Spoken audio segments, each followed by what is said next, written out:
So we spent the last 30 minutes or thereabout chasing the 2017 GDP with nominal GDP around 31 trillion naira. That looks like a lot of money on the table. But now the House of Reps says they're asking questions from MDAs why local contractors are still owed close to 10 trillion naira over the last few years for jobs they've done for the government at all levels. And that's one key issue that the Legislative House in Abuja is located business in Abuja is looking at. So let's get a bit of conversation and shift this to Nigeria's political capital live from our Abuja studios. Honorable Aliyu Magaji is joining us. He's from Jigawa State, representing the APC. Good morning, Honorable. It's good to see you. Good morning, Omofai. How are you today? It's nice to have you. I have this privilege occasionally to talk to politicians like yourself. So I'm on this side in Lagos where money is being made.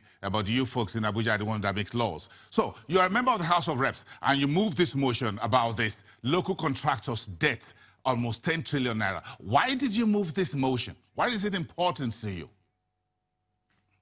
You have answered it all. I'm a politician. I represent the local people, the local contractors inclusive. And almost 20 billion was provided in 2017 budget. So we are wondering why the money, what happened to it, because we received a lot of complaints, petitions from local contractors that are not being paid. So that's why I took the motion yesterday on the floor, and the House approved that we should investigate. We should find out actually how much is this debt. Where and where it is. Why are they not being paid? Simple. What are local contractors telling you specifically about this business deal with the government? Well, from the record, as you correctly said, the local contractor government owe them about 9.1 trillion. I happen to be a member of the Appropriation Committee. We provided for 20 billion in 2017 Appropriation Act.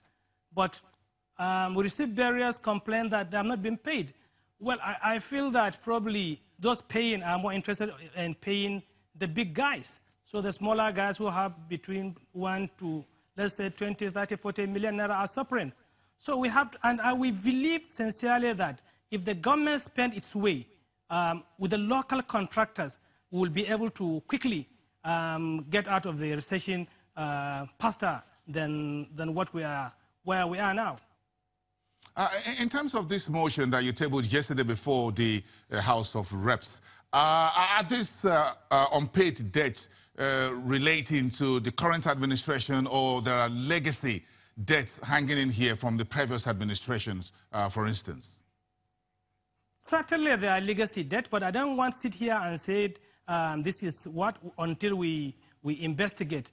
But I receive petitions from people in my constituencies and people from other part of the country that the budget is coming to an end. We promise them that there is money for them, and what is happening. So I believe as we exit this 27 budget, we must have to act so that at least we'll ask the government to spend this money, pay them. Some part of them, after, I'm sure the executive, they must have done, they will have records of who work for them in Federal Ministry of Works, Housing, in every sector. And let me use this opportunity to ask people who know they owe federal government debt, they should avail themselves this opportunity to come and bring records so that we will actually know for years money has been budgeted, appropriated, as the case may be. But I'm sure our brothers in this country are really suffering over non-payment of debt. Most of them, probably some people are even dead, unfortunately. Some people has gone bankrupt because if they are busy paying the billionaires while the little men were suffering. So we'll look at it, inshallah. In terms of who you think the team mandated by the leadership of the House will do, who will you be asking questions? The Ministry of Finance, the Debt Management Office, Ministry of National Planning? We see if you look at the Appropriation Act, there is one item one line charge budget of 20 billion, and that's supposed to be to our thinking in the DMO. in the budget office. So probably there is some disagreement between them and the Federal Ministry of Finance. But this is going to be all inclusive. We will invite if somebody has a contract, let me give you an example in University of Lagos, and he was not paid, and we feel it's part of the federal government debt, we'll listen to them. We'll work to ensure that at least we minimize this problem. Now, we are going into the 2018 budget, so we will advise the government to spend more money in 2018 settling the local contractors. That will really enhance, it will the economy, it will make the economy work, it will make the spending more. But if we only pay big contractors who have multi-billion naira or dollar contract, I think we are missing the issue completely. Honorable Magaji, the Honorable Minister of Power, Works and Housing, Babatunde Fashola, has admitted there are very huge unpaid monies to contractors. Yeah, I admitted that they haven't paid. But the Ministry of Finance says 1.6 trillion was spent last year on capital expenditure. Are you at the National Assembly, at the House of Reps, worried about these figures and whether we actually spend that much and who actually got them? Exactly, that's what we are saying. If we say we spend 1.6 trillion on capital expenditure is inclusive of so many things, building roads, doing so many works. We are now particularly worried of those Nigerians who voted us into power, who are supposed to be paid. So we will all listen to them. Everybody will be invited to this. The National Assembly has sent the motion to the Committee on Debt Management and AIDS. So very soon we will start inviting whoever is concerned to ensure that the right things is being done. You see, my heart bleeds for this country, but the constellation is we are determined. We'll work hard to ensure that people who worked for us are fed as at when due. Honorable Magaji, I want us to go a little bit down the line here. I'm sitting in Lagos, and you're there in Abuja, two of Nigeria's biggest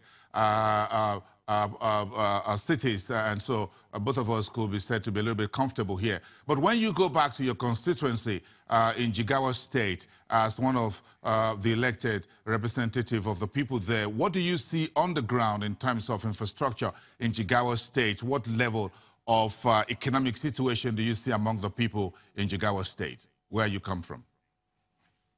You see, I am a very privileged person. I have gone around Nigeria. I've worked severally in different parts of this country. I was in Lagos for 5 years. I was in Port Harcourt. I've gone around and come around. You see, the typical poor man in Lagos or in Bayelsa or in Ogun is the same typical poor man in Jigawa. That is not different. It's people who worked, who try to have one meal a day. So the issue is, we're not talking about them now. What we are talking about, those people who did work, legitimate contracts, and they cannot be paid. They went to borrow money. We are saying of medium, entrepreneurship, whatever. People will use their money. People will borrow money. The peasant farmers, the contractors. That is the inclination today. We are trying to investigate to see who worked for this country and they were not paid. Even if there's a legacy debt, government is an ongoing concern. We must have to find money to ensure at least we service the people who voted us into power, not multi-billion or multinational companies you see, the money is very little. If you take example, if you break it, how much debt federal government owe local contractors in 2015, 16, 17, up to now. So we have to analyze and we have to ensure that we direct the government to do the needful.